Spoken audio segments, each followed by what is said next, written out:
Okay, we're going to take a look at the install on that U30C, which we demonstrated in the new motor. The other two candidates for new motor testing will be this 60, GP60, which is pretty decent. We rebuilt this a long time ago, and it's in good shape. And that'll be a good one. Then, you guys remember this guy? Remember this GP18? He's another good candidate because he's been remotored with something else, and I don't remember what it is, but I think we're gonna put one in him too, because we don't have a GP18 out there on the layout. Okay, so now let's go back to this guy and show you how I did the DCC install, because I'm gonna take it apart because these trucks are in terrible condition. So I gooped the decoder right here, and he's coming out. I'm gonna disconnect him, and he's gooped. So there we go. Decoder out. All right. Now, what I did, see that? Wait. How about if you look down in there? Okay, see where I got that blue wire solder right there?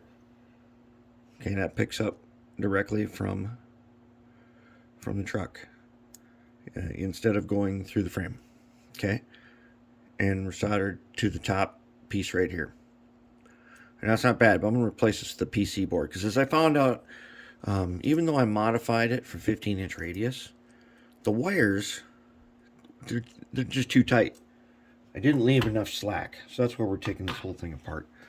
So let's go ahead on and okay, now I've got a PC board under here you're going to look at. I got a socket on there. That is for the beacon. And he can stay, but how about we go ahead and see what we got here. We'll remove the harness.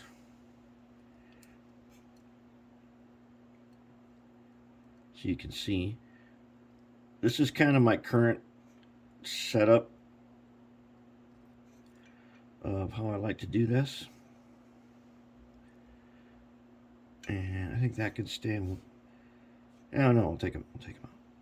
We'll just clean this whole thing off. Okay. Now, let me zoom in a little bit and you can see what we're doing here. We're going to take this apart, and then I'm going to show you how I arrange this PC board, which I discovered cutting PC board on a bandsaw, super easy. You cut it into strips, and those strips can then be clipped off using your side cutter. And the gaps in them can be made with triangle file. And then you got a place to keep your wiring straight. However, I got to be pretty good at making these, and now I've made them so small that they're getting crowded. So I might make a bigger one for this, because they're so tiny. I didn't really need to make them that small. I should possibly standardize this design so that I don't freehand them every single time. Okay, harness is off. There's the harness. Good to go still. Alright, so what I do is take the blue one off, then I'll show you how we do this, how we do the motor. Okay, so as you know, the decoder, what it does is it collects power through the black and red wires. Those black and red wires, on my little board here,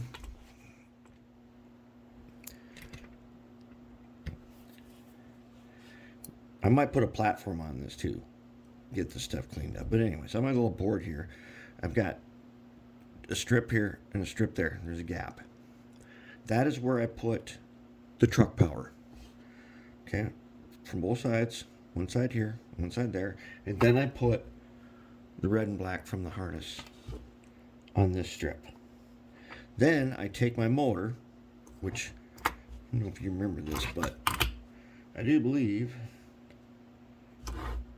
did I put the motor in upside down?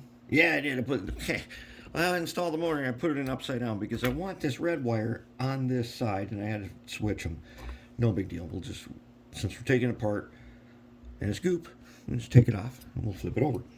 I want the red wire to go to this pad right here, and the black wire to go to that pad right there, because this is the front, and so I want red here, black wire there, and then the motor orange and gray.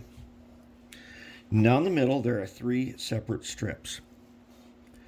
In a DH126 you have 2 light functions, yellow and white, and the common is the blue. And by common, that's the plus side, that's the inside. So all lights share the blue. You go in, and then your resistors for your lighting would go on to either the yellow or the white. If you're doing LEDs or whatever you're doing for lights, yellow, blue, white. That way I got 1 light over here and I got 1 light over there, and I can fit 2 of these quick disconnects on one of these boards, and then we're good to go. Then I can unplug them, and inside the shell, there we go. There is my beacon. I have a habit of using these big gray ones because I just like them and they're 100% reliable. Yeah, you can use smaller ones and maybe it's not necessary, but they totally work. I've never had a problem with them.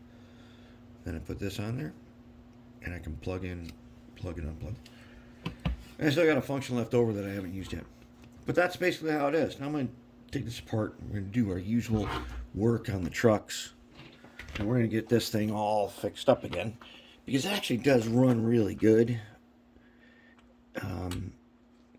This frame really has a shorting problem. There's a washer in here to give it space, because it'll just go like that. See that? And you can't have that. We're now touching the frame, which is black wire side, directly onto the metal side frames, which is red wire. And that was happening when I raised it up. We're going to fix that. They're going to be good to go. We'll be able to test some more.